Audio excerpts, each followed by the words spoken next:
You're kidding, right? Nakangiting ani Abigail Silvestre sa ama. Nang nanatiling tahimik at tuwid na nakaupo si Mr. Alejandro Silvestre habang nakatitig sa kanya. Nawala ang ngiti niya pagkatapos ay napatawa ng malakas. Cut it out. Fine. Nakakatawa na. She raised her two hands in the air in surrender, pero hindi pa rin ito umimik. Noon siya nagpanik. Seryoso ba kayo? Nanlaki ang mga matang pinagmasdan niya, ang seryoso mukha ng ama na ilang segundo. Diyos me, seryoso nga. Hindi malaman ng dalaga kung matatawa ba siya o maiiyak. Iha, come down and sit. No, I will not sit down, Dad. Balalas niya. Then paced angrily around her living room. Let me get this straight. Gusto niyo ako ipakasal sa isang taong hindi ko pa nakikita kahit minsan sa buong buhay ko? That's hilarious. Had her father gone senile? Siguro dapat niyang tawagan ng family doctor nila para matingnan to. That's not true, Iha. You were playmates before you turned 1 year old. Oh, that's great. That makes him my first friend then. Sarkasiko niyang komento. Ano bang klaseng lousy argument yan, Dad? Napabuntong hiningang matanda na kinakulot ng noo ni Abigail.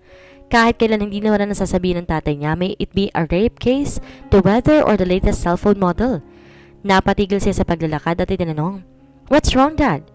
Concern was etched on her face. Abby, hindi mo pa nakikita yung tao, why not give him a chance? Abigail smiled despite herself. Mabuti naman at okay lang ang tatay niya. Lumuhod siya sa harapan ng Ginoo. Hinawakan ng kamay nito. It had been a long day at pagod na siya mula sa pag-aasikaso ng rape cases sa kanyang trabaho sa isang NGO. Wala na siyang lakas para makipaglaban ng wits and charm, so she dropped the game and went straight to the point. Dad, hindi ko alam kung ano masamang hangin ang pumasok sa isip niyo para maisipan ng ganitong bagay, but tinitigan niya ito sa mga mata. There is no way I'm going to marry this guy. Hindi ko siya kilala. Wala ako nararamdaman sa kanya. He is probably dating someone else too and I also happen to like someone else. God, hindi talaga siya makapaniwala. Alejandro Silvestre had always been on the side of angels and justice. Nakikipaglaban para sa kapatan ng mga inabandona at inabuso mga bata at babae at nakikipagrally laban sa mananampalatang kapitalista. Hindi niya maintindihan. How could this same man wanted such an injustice to his only child? It's not fair, Dad. Sinubukan niyang itago ang hinanakit sa boses. It's not right to force people to do things they don't want to do. Lalo na at malaki ang epekto niyan sa buhay nila. Kayo nagturo sa akin yan. She said heatedly. I'm sorry, Abby, but this is your mother's dying wish. Ang ipakasal ka sa only son ng best friend niya. Ang mother ni Sandra at ang mother mo, they were inseparable. This is their wish. Hindi ko to sinabi sa'yo noon because I wanted to spare you for as long as I can. But I have to do this or else, baka hindi ko maharap ang mother mo sa kabilang buhay. Mr. Silvestre closed his eyes and he looked really tired. Kinabahan si Abigail. Nitong nakarang buwan, his father suffered from a heart attack at medyo naging mahina ito since then. Hindi kaya pakiramdam nito'y kakaunti nilang oras ito kaya gusto na nitong tuparin niyang dying wish ng mother niya? You okay, Dad? Sandali lang, tatawagan ko si Dr. Park. Ani at akmang aabotin ng telepono sa ibabaw ng desk. I'm okay, Iha. Hinila nito ang kamay niya. Alam kong hindi to tama pero Abby? She could not believe her eyes. Her father was close to tears. I can't break my promise to your mom. I am deeply sorry. Napamaang siya. I've never asked you for anything before, have I, Abby? She closed her eyes and tried to absorb what was happening. Totoo, kahit kailan walang hiningi sa kanyang ama. Mula nang mamatay ang mama niya, 23 years ago, sila rin nang tumayong ama at ina niya. Ibinuhos ito ang panahon sa kanya at sa pag-aasikaso sa negosyo ng pamilya.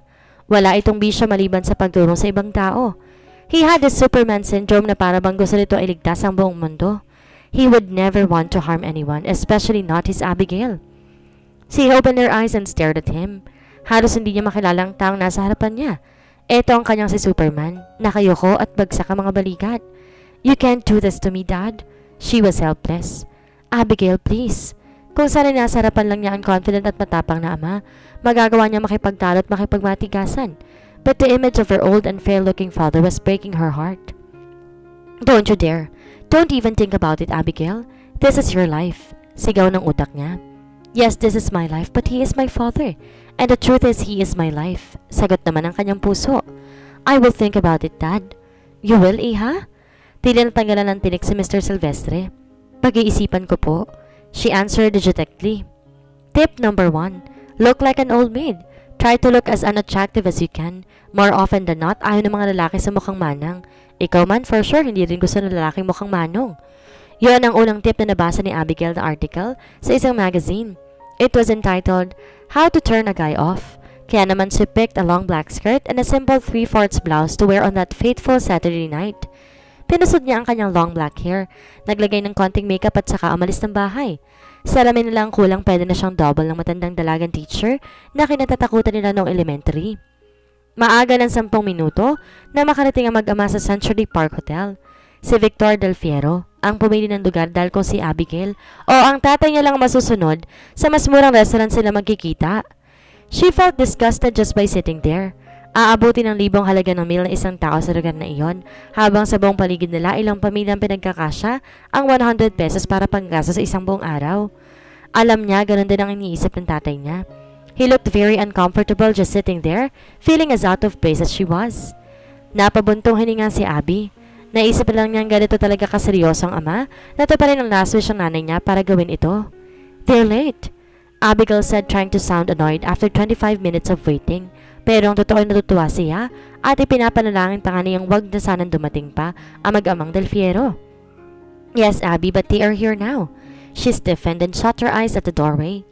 Sumalubong sa paningin niya ang dalawang lalaki, walking toward them looking like gods from Olympus, who just took a day off to try and live the lives of normal mortals. Sa ibang pagkakataon, magugustuhan siguro ni Abigail ang matandang Del Fiero. Sa tingin niya, kasing edad lang ito ng ama at gaya ni Alejandro, Victor was also tall and had an easy smile. Too bad she was determined to hate him and his son. Matangkad ang binatang kasama nito. Siguro mga 6 feet or so, tan complexion, perfectly chiseled features, deep-set eyes. She had to admit he was quite a looker. Well, okay, that was an understatement. He was actually devilishly handsome. But so what? Alam ni Abigail na mas maraming mahalaga kaysa physical attributes ng tao. Hindi niya napansin na medyo napatagal na pala ang titig niya sa lalaki. He caught her gaze and surveyed her from her black hair to her bunched-in-heeled boots. Pagkatapos umismid ito, nanlalaki ang mata ng dalaga. Hindi niya alam kung matutuwa ba siya o maiinis, but the better side of her took control. Easy, sabi niyon. This is exactly what you want, to discuss him and to send him running off. Alejandro, it's so good to see you again. Bati ni nakatatandang Del Fiero na makalapit sa kanila. Her father smiled and extended his hand to offer a handshake to these two men who had just arrived. Yes, indeed. Masaya din ako nakabalik na kayo. Alejandro, we deserve more than a handshake. Binigyan ito na maiksing yakap ang kanyang ama. Binalingan siya nito. Well, this must be your Abby. Sino pa nga ba? She wanted to snap but instead, she extended her hand to him for a handshake. Yes, sir. I am Abigail Silvestre. Mahigpit itong ginagap ang palad niya. Has anybody told you look exactly like your mother? Anito? Noon natutuwa siya marinig ang bagay na yon. Pero ngayon nalaman niya na pinagkasundo pala siya ng ina para ipakasal sa kung sino. She felt a sudden hostility toward her. So they say, Mr. Del Fiero? Nasabi na lamang niya. That's too formal. Call me Uncle Gilbert for the time being while you two haven't tied a knot yet. Nakangiti nitong saad. This is my son, Sander. Son, meet your future bride and future father-in-law. Parang gusto niya magrally ng mga oras na yon. Gusto niyang itaob ang mesa at lumusob na kongreso para maglobby ng bill na iligal ang pakikialam ng mga magulang sa magpapakasal ng mga anak. I am very pleased to meet you, Mr. Silvestre. Abigail? Nakangiti ring bati ni Sander, pero hindi umabot sa mga mata nito ang ngiti. She noted. Shall we take our seats? Si Francisco. Yun na ang cuning Albi. Pagkaupo, sinimulan niyang isakatuparan ang tip number 2 sa article na nabasa. This doesn't apply to all males, pero kadalasan ayaw ng mga lalaki na babaeng sobrang daldal. Sa kasong yun may advantage si Abigail. So, what shall we have? Pinutol niyang sinasabi ng ama. I suggest we skip the meat, Dad, and settle with vegetable salad. Sabi niya as she scanned the menu, she met Victor Del Fiero's gaze directly. Do you know, Uncle, how many people all over the world die of heart attack, high blood pressure, and arteriosclerosis, all of which are associated with eating cholesterol-rich diet, such as meat? No, dear. I'm afraid I don't. Alanganing sagot ng matanda. 3 people in every 4 minutes die of heart attack. Isa naman sa primary cause ng deaths ang high blood pressure pakora sa 277,000 Americans, while cases of arteriosclerosis are reported to increase each year. It's really scary to think what a piece of meat can do to your system. Sabi naman ng mga kakilala ko, hindi raw ako dapat mag-alala dahil bata pa ako, but I said no. Heart problems can start as early as 2 years old. Tingin ko nga, meat should be blamed in our country at ipromote na lang pagkain ng gulay. Come to think of it, wala naman masyado makukuha nutrition sa karne. Oo nga, 100-gram intake of meat can provide 25% of recommended daily intake of protein, 36% of iron and B vitamins, but it only gives about 9% of energy.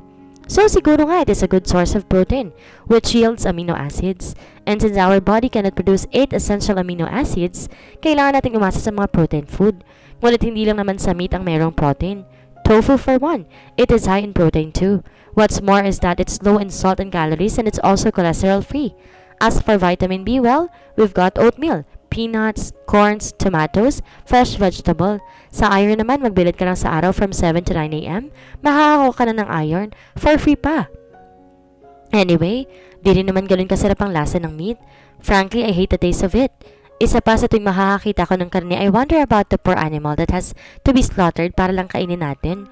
Have you seen a pig being slaughtered, uncle? Nakakaawa. Ang lakas tumingin ng kawawang baboy. Kung nakakita siguro kayo nun, you would agree with me na hindi rin kakain ng pork or any other meat for that matter. So, shall we order a meat refill then? Nakangiti niyang tanong. Tahimik na tahimik ang mga taong kasama niya. Tanda ng pagkagulat. Sinulya pa niya si Sander. Munti ka na siyang matawa sa itsura nito. He was staring at her na para ba siyang alien na may 2 ulo. Well, my child? Narinig niyang sabi ng matandang Delfiero na makabawi sa gulat. He was smiling at her and there seemed to be an awe in his eyes. Kamukha mo si Melanie, pero pareha kayo mag-isip ng tatay mo. Natatawang bumaling ito sa kanyang ama.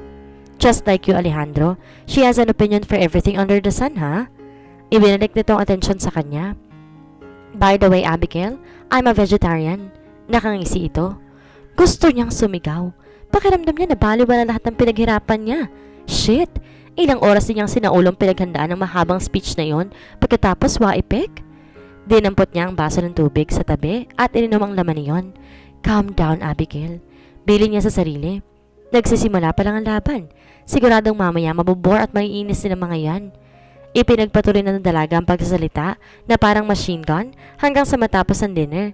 Kahit na medyo wala ng sense sa mga sinasabi niya, daldal pa rin siya. Hindi niya hinahayaan makasingit sila ng more than 2 sentences. To her dismay, tila natutuwa pa nga yata sa pagdadaldal niya ang matandang Delfiero.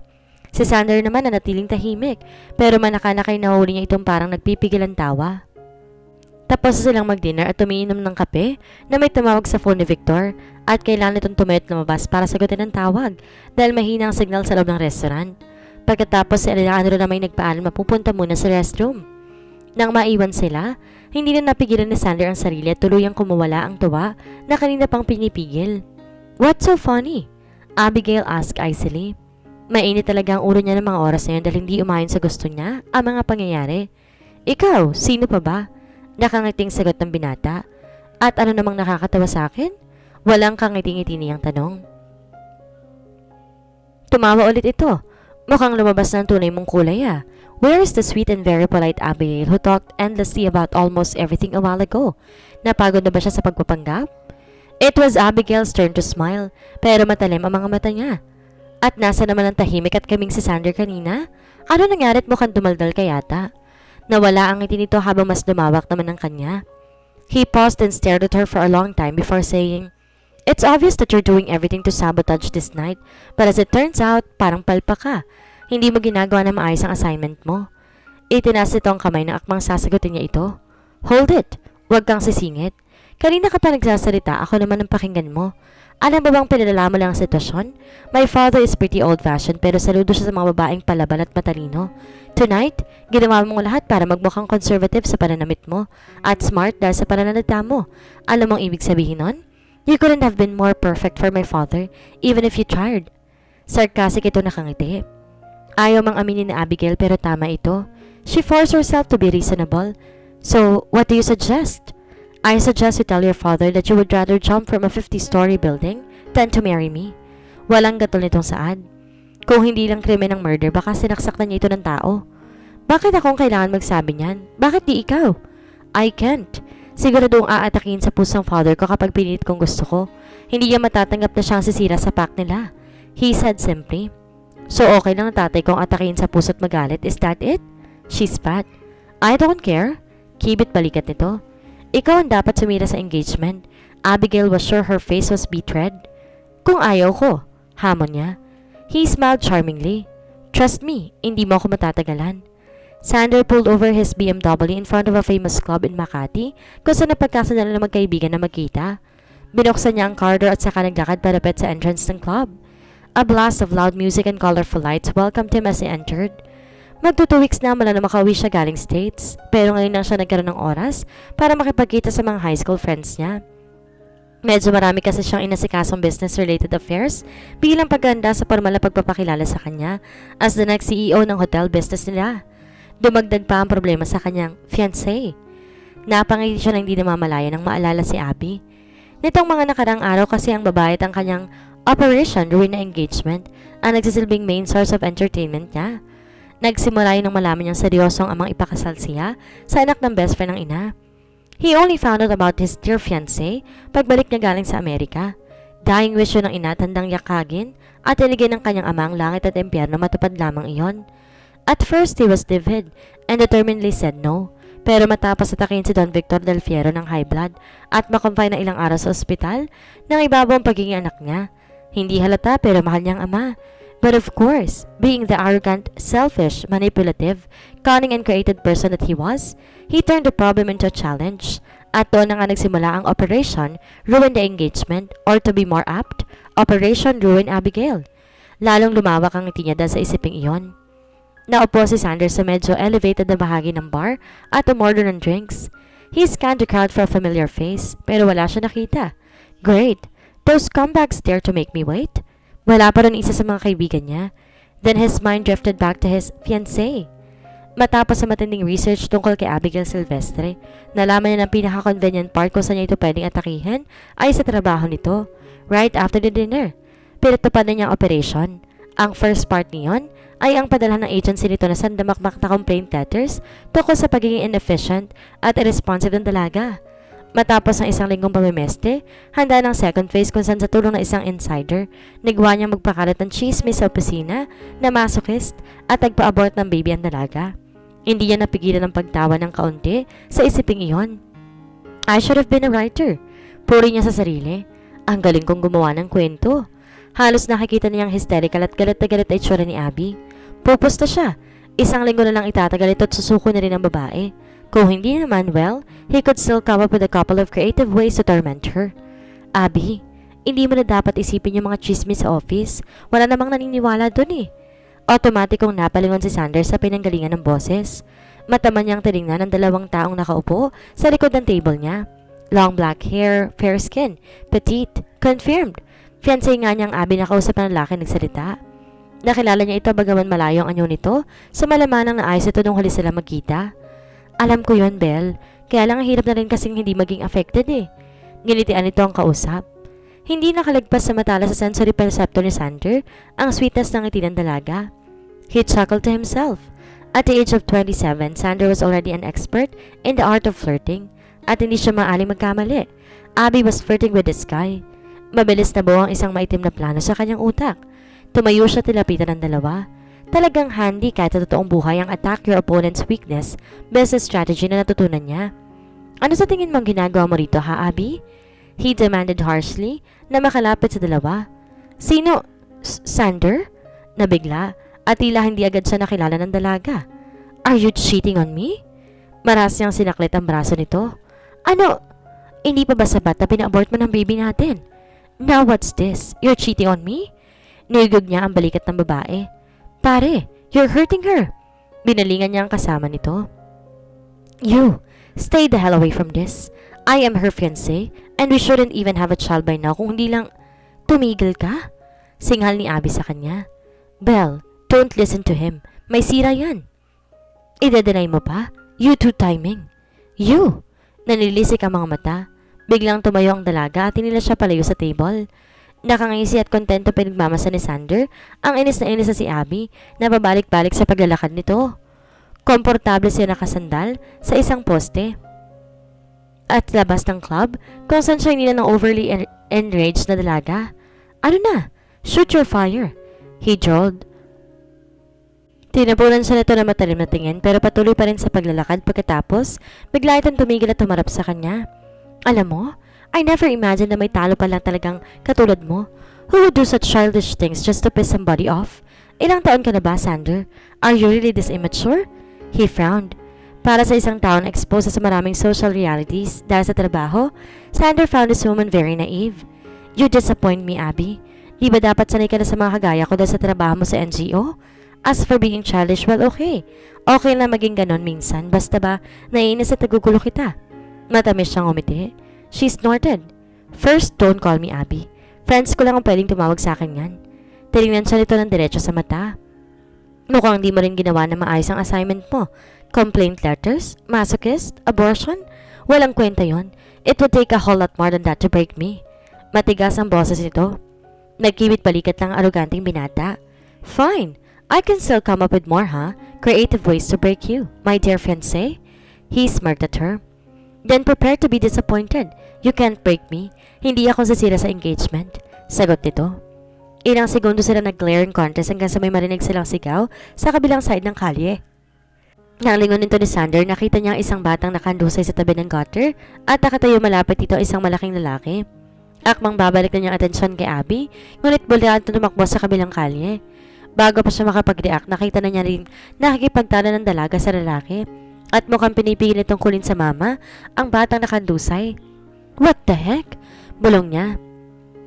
Sander had never seen anyone acted so impulsively and stupidly.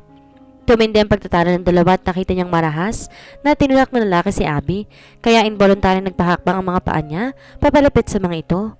Ngunit natigilan sa agad na makitang hindi ininda ng dalaga ang ginawi ng kausap. Mukhang naubusan ng pasensya ang malaking lalaki at malakas itong sinampan si Abby. Napamura siya at otomatikong napatakbo patawid sa kabilang kalye, pero dahil sa green light hindi siya agad nakatawid. Nakita niyang nalapitan ng lalaki ang babae at akmang sasaktan muli. Napamura siya ulit at tuluyan ng binaliwala ang traffic light pati ang mga sasakyan. Damn! Hindi ako aabot! He cursed himself na makita ang sinaklit ng lalaki ang braso ng dalaga. Bigla na lang, pumeso si Abby patalikod sa mama at gamit ang braso na kahawak sa braso nito, malakas na inihagis itong lalaki. Bulagta na at medyo namimilipit sa sakit ang huli na humihingal pa nakarating si Sander sa kabilang kalye. Kasalukuyan ang tinitingnan ni Abby ang bata at sinusubukan itong buhatin. Inis na nilapitan niya ang dalaga. What the heck do you think you're doing? Sigaw niya. Nagulat ito sa kanya na para bang nakalimutan yata nitong kasama siya dito kanina. What I'm doing is none of your business. Yeah, sure. Pero you did notice that you could have been seriously injured. How stupid can you get? Hindi siya makapaniwala that she could do such stupid thing. More importantly, hindi siya makapaniwala that she actually made him worry. Well, it was not that he was worried really or that he actually cared.